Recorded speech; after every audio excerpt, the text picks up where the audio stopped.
Welcome to this episode of Life Science Success. For those of you who don't know me, my name is Don and I'm a consultant in life sciences. I help companies across pharmaceuticals, medical device, and biotech map their inefficiencies, take a look at and facilitate improvement events, and then also help them with implementing technology. So with that, let me welcome our guest for today. In this episode of Life Science Success, we're thrilled to welcome Britney Winterberger. She's the Senior Director of North America Project Management and Clinical Operations at Tigermed. So welcome, Britney. Yeah, thank you, Don. It's a pleasure to be here, an incredible opportunity. So thank you so much.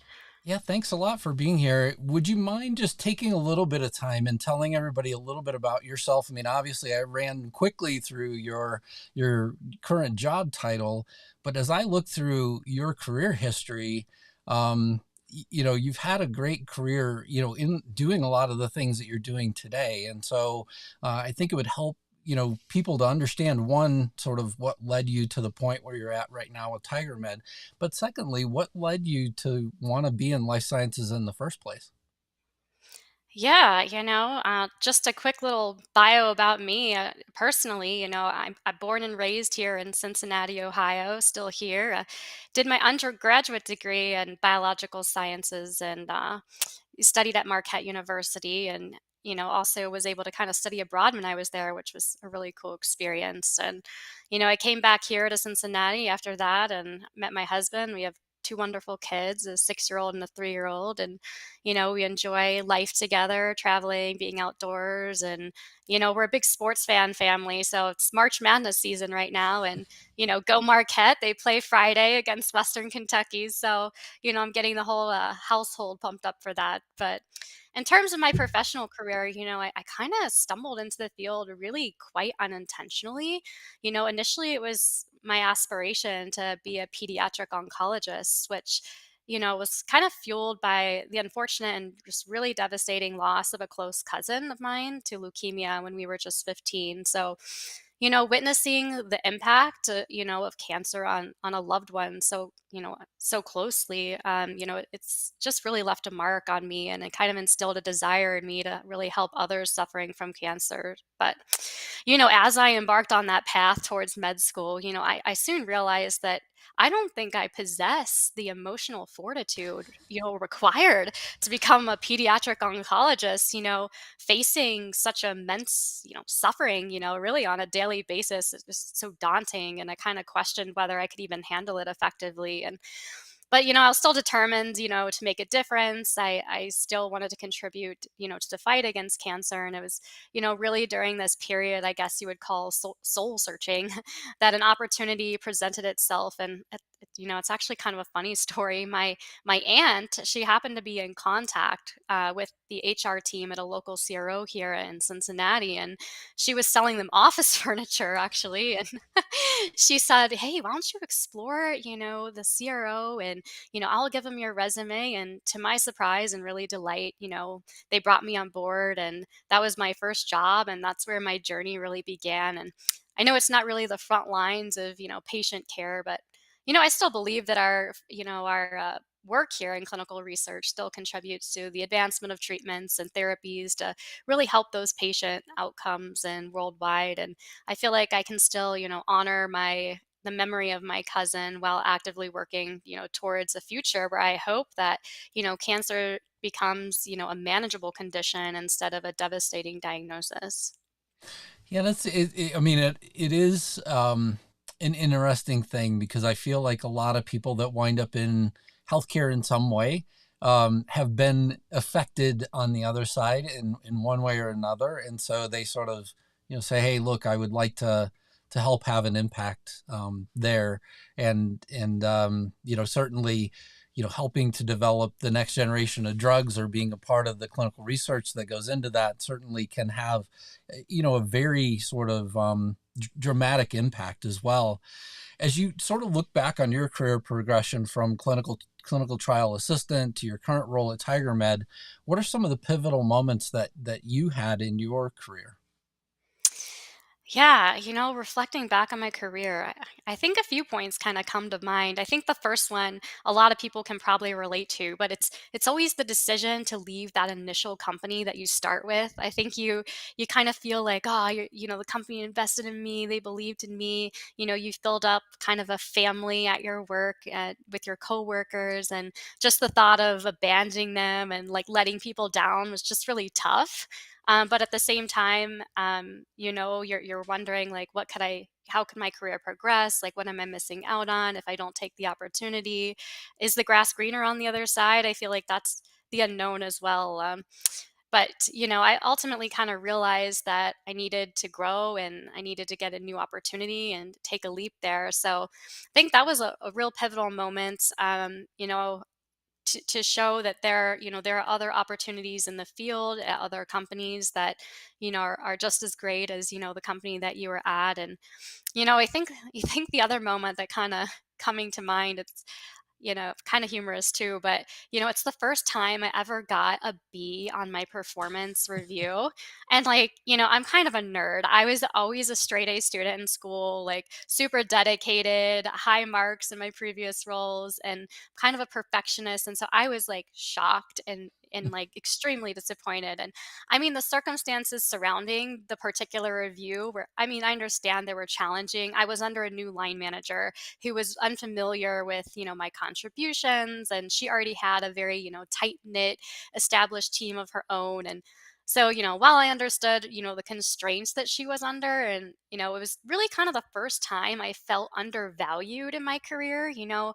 It really prompted me to just kind of reflect on the importance of feeling valued and Mm. recognized for your efforts. And I decided at that point to pursue opportunities elsewhere. And I think that transition really made a turning point in my career. And kind of like the final catalyst that propelled me towards where I am today was just realizing that sometimes at the larger companies, it's really difficult to have the impact that you'd like to have and the visibility to leadership. And despite my dedication and ambition, I found it challenging to make a significant difference, or at least have my contributions acknowledged. And when you have a vast organizational structure, and I kind of recognized the need to go to somewhere that was more agile, smaller, had an innovative environment, and where I could implement my ideas, make a tangible impact. And I'd have to say that joining Tigermed has kind of been the culmination of these pivotal moments and challenges where I've kind of found a home, I'd say, and have the freedom to innovate and drive change and really make a meaningful difference in the clinical research landscape. And I think we have a comprehensive clinical trial services across vast therapeutic areas. And I think that's also provided me invaluable opportunities for professional development. And I think taking this podcast as an example, like I probably never would have had this opportunity at previous companies. And Tigermed just really values my leadership and contributions. And this year they awarded me with a prestigious President's Award as well. So I'm just happy to be here in a place where I feel like I can make a difference, and a place that values me as well. Yeah, and I feel like you hit a couple of key points there. So let me kind of rewind the clock just a little bit. So in terms of the impact that this has had on you, when you think about, sort of leading teams in the future, and the impact that you're having, as you're having these discussions, it seems to me like this is something that might replay for you as well, that, hey, look, we have to show people that we really do value them. Yeah, yeah, absolutely. I think that's a key, really key, and having a successful team is team development. Mm, Empowering your employees to feel like they can drive change, that their vision matters, that some of their ideas. I like to have them own it. So when a employee comes to me and says, "Hey, I don't think this is working out so well," I said, "Great. Well, let me know how you think it could be better. I'll set you up with the SME, the subject matter expert there. You can work with them." And I kind of take, like you mentioned, those challenges or obstacles that I faced, and I try to make it better for our team, and set them up for the success and the professional development, so that they stay and we can retain a very high skilled and experienced quality team here. Good. And for anybody that doesn't know Tigermed, can you talk a little bit about who is Tigermed? What is it that they do? What is some of the scope of the things that they do for companies in life sciences? Yeah, absolutely. So Tigermed is a contract research organization. So we provide services to biotech companies and to medical device. In fact, we have over 1,700 partnerships there that we've connected with over the last 20 years. And this is our 20th anniversary this year. So we're celebrating that moment. But yeah, we offer services, comprehensive set of services, phase 1 to phase 4 clinical trials.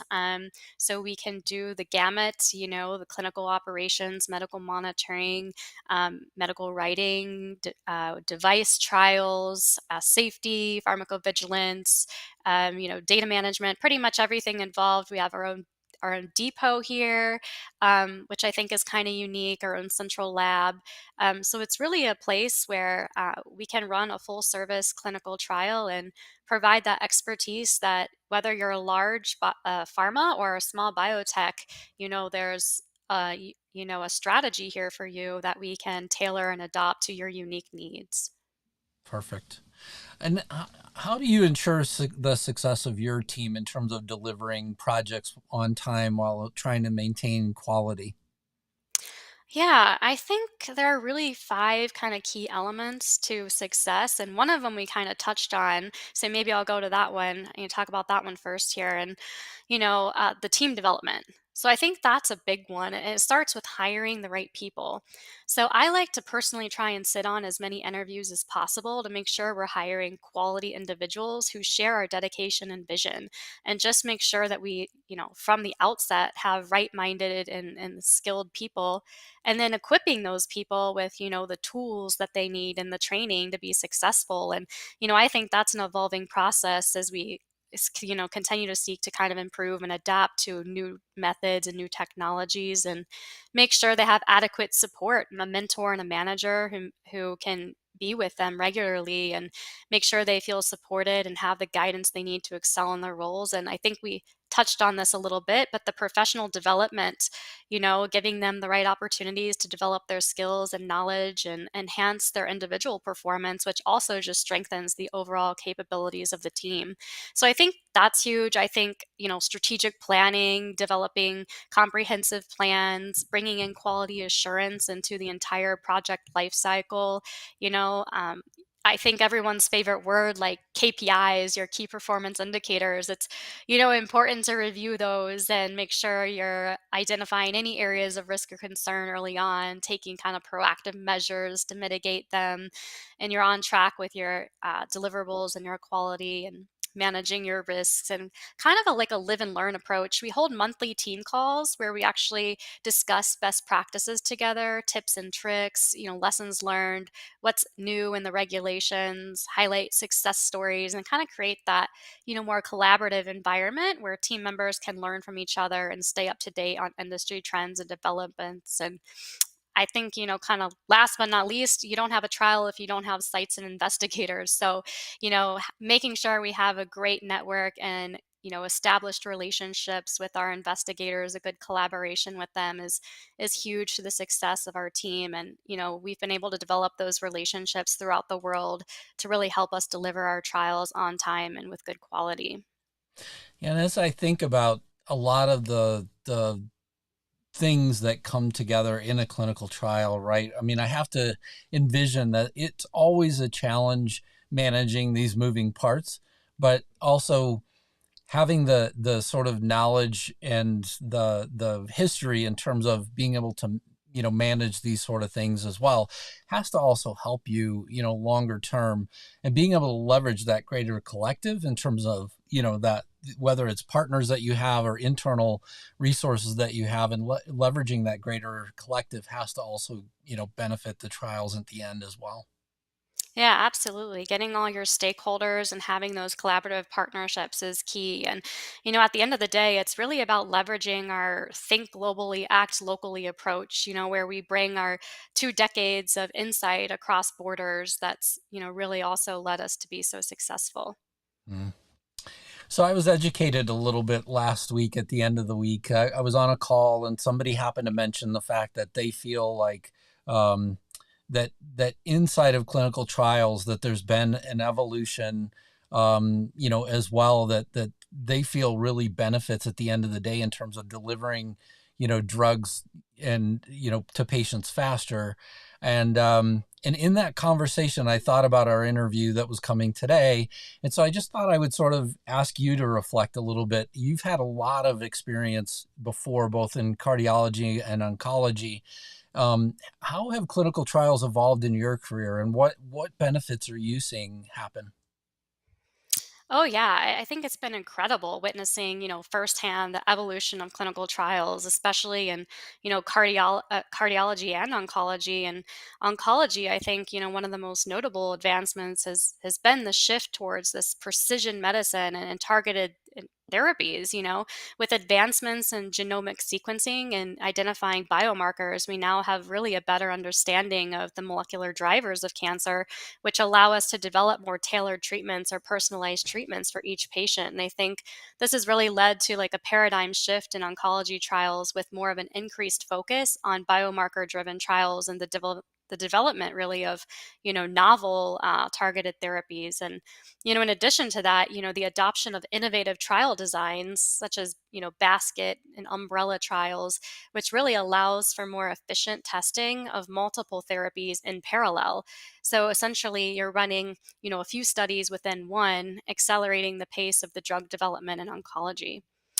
I think, similarly in cardiology, there is also a trend towards personalized medicine. I think, especially with the advances in imaging technologies and diagnostic tools, it's allowed us to detect and more precisely characterize cardiovascular conditions, which has led us to be able to create, more targeted and individualized treatment approaches. And, kind of a growing emphasis on that integration of the digital health technologies where you have wearables and remote monitoring devices, and you're bringing that into clinical trials, kind of, offering those kind of new opportunities for your real-time data collection, patient engagement, and ultimately, I think enhancing the efficiency and effectiveness of cardiovascular clinical trials. Yeah, I think back to, I mean, obviously, wearables have evolved with the time that I've had technology on my wrist.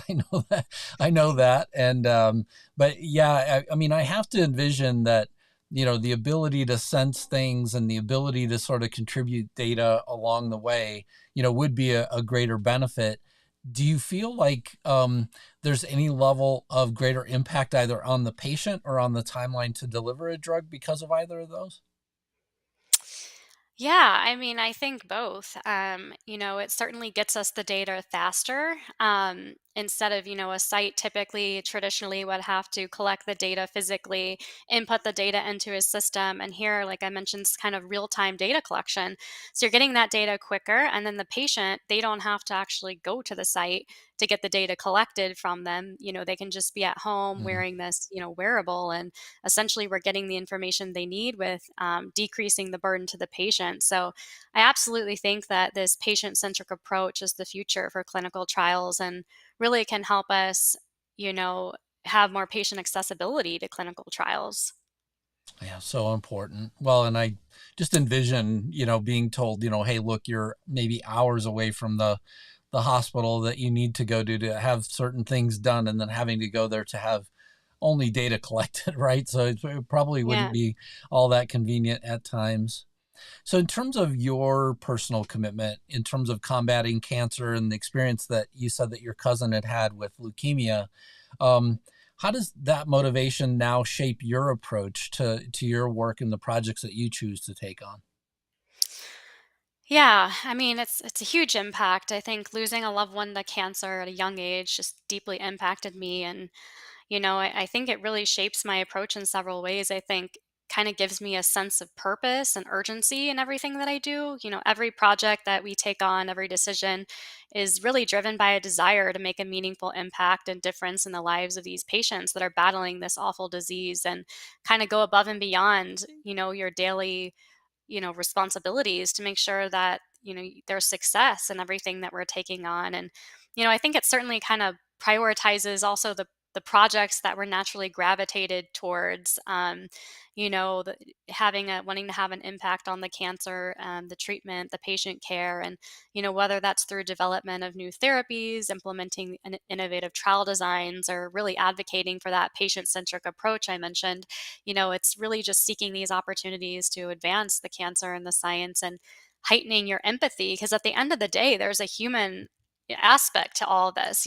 Sometimes we think of it, oh, clinical trials, clinical subjects, but these are real people, real humans. And our work really reinforces the importance of this patient-centered care. And I really strive in every project to approach it with empathy and understanding, and a genuine kind of commitment to improving outcomes of these poor individuals that are impacted by cancer. Thank you for that. So, in terms of Tigermed, they've been recognized in terms of their innovative approach regarding clinical research. Could you talk about any of the current projects or initiatives that you have that really focus in on that on the innovation that they bring to clinical trial research?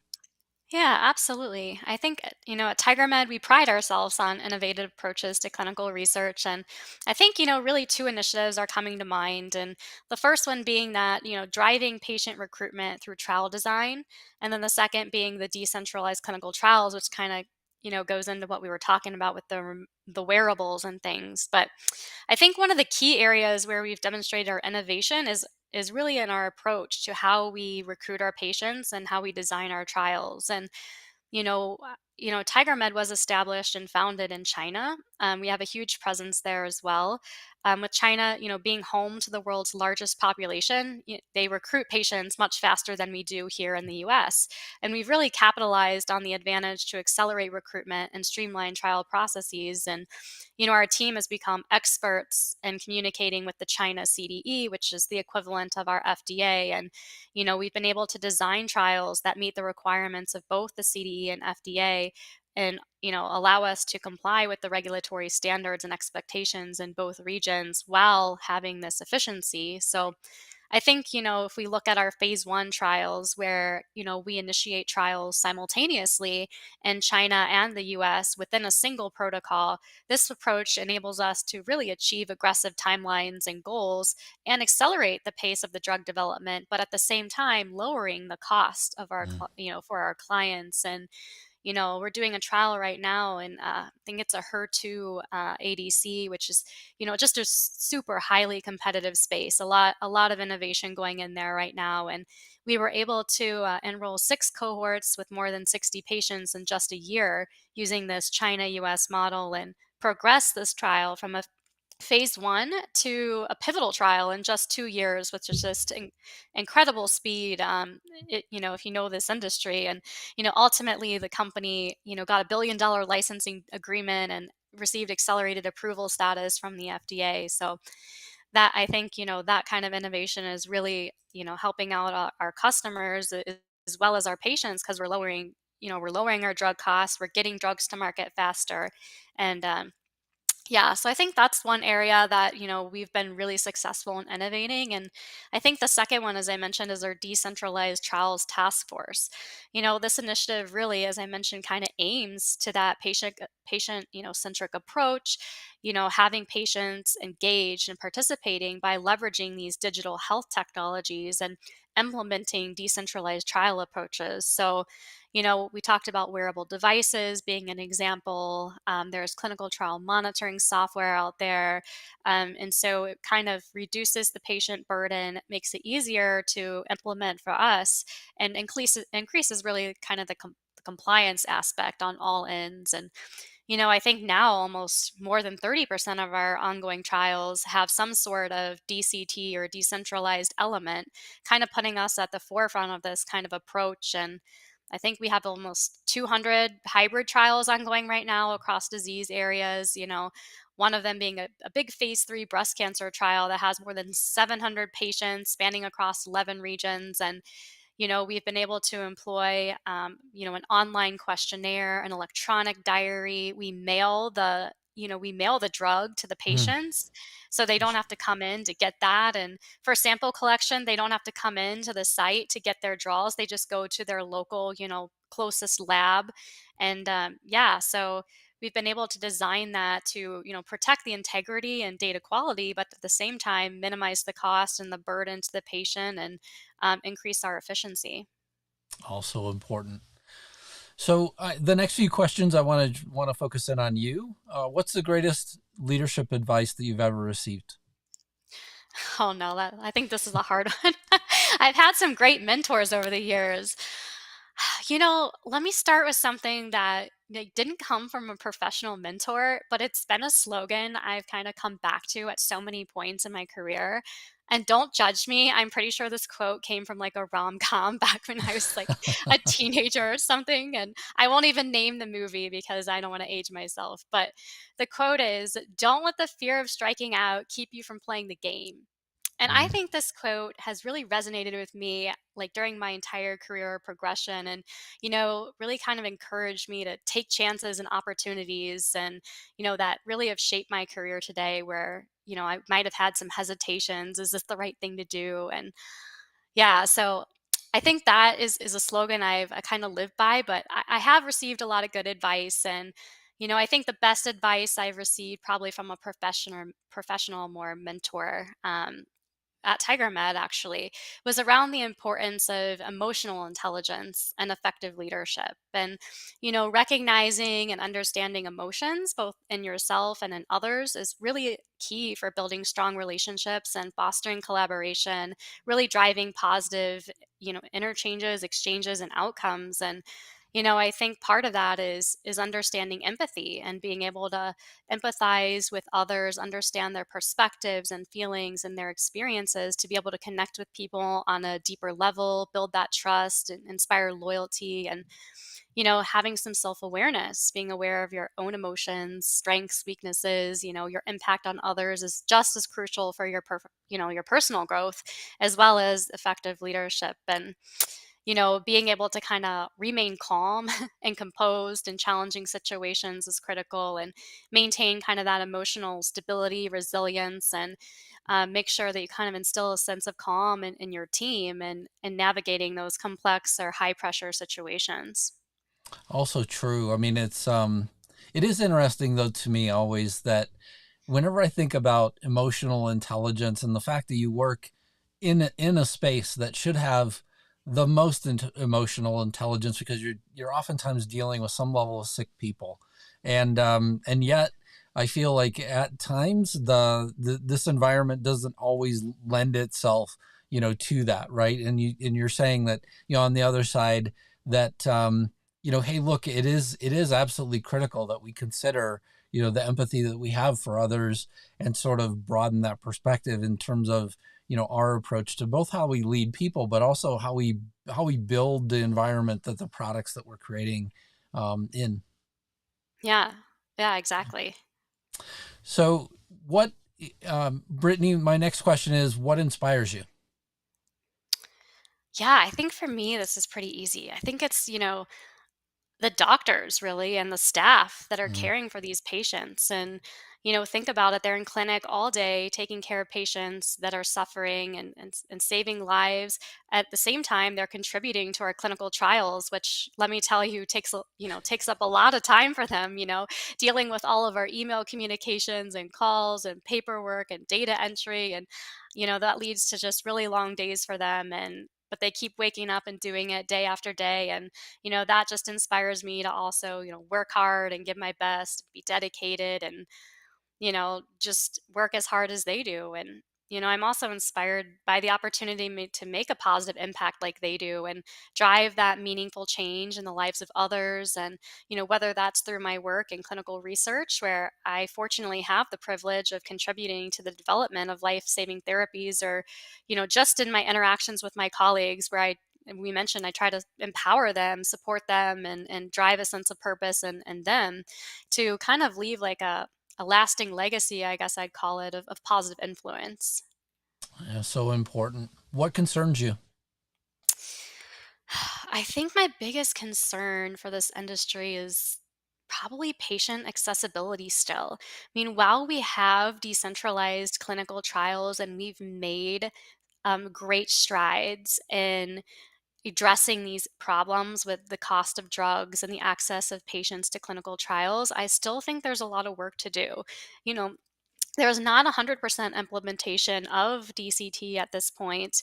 So we're still not reaching everyone. There's still people in remote areas, rural areas, that have limited transportation, can't get to a clinical trial, access the treatments. There's financial barriers, there's still some cost associated with being in a clinical trial. And, you know, even drugs, I think we all know that, some of them are so expensive, especially if you're uninsured, and some drugs aren't even covered by insurance. So I think there's still kind of even an overall lack of awareness of clinical trials for patients, and they don't even know what's out there to help them with their disease. And um, kind of the inclusion exclusion too is still kind of restricted for clinical trials, and kind of excludes elderly patients, people with comorbidities, and minority groups. And I think that's certainly, a concern that still needs to be addressed. And I mean, certainly we're aware of the complexity of the regulatory environment all around the world. And sometimes there's bureaucratic hurdles, I should say, and barriers that kind of impede us from getting these drugs out to patients timely.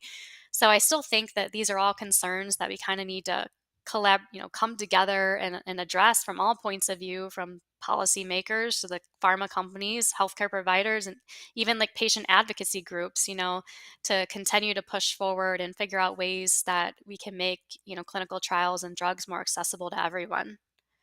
Absolutely. What excites you? What would be the most exciting for me is if Marquette would win the national championship this year. But professionally, what excites Geographically, you are much closer to Western Kentucky, so That's true. But my loyalty is always with Marquette. But what excites me, I think, professionally is the opportunity to contribute to the development of these groundbreaking therapies at Tigermed. I think, being at Tigermed has been great for me, and the remarkable track record speaks volumes.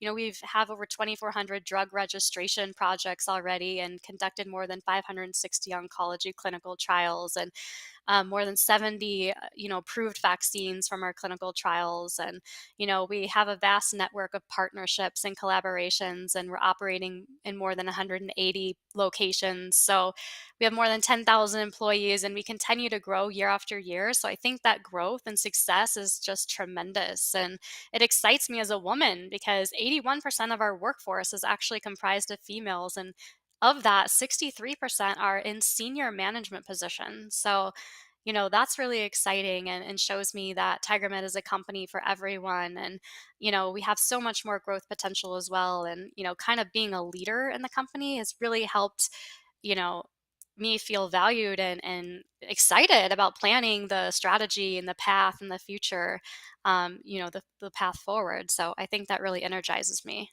thank you so much for sharing that. That's wonderful. Well, Brittany, I want to just thank you for being on the Life Science Success podcast and for telling us all about Tigermed. I honestly, just to be completely transparent, I didn't know a lot about Tigermed until this episode, and I greatly appreciate, you're going really in depth in terms of not just the sort of the foundational things of what you're working on as a clinical research organization, but also, even more in depth what you're doing as an overall organization and the impact that you're having. So thanks a lot for being here. Yeah, thank you so much for having me. It was my honor, and I hope we can do this again soon. Thanks.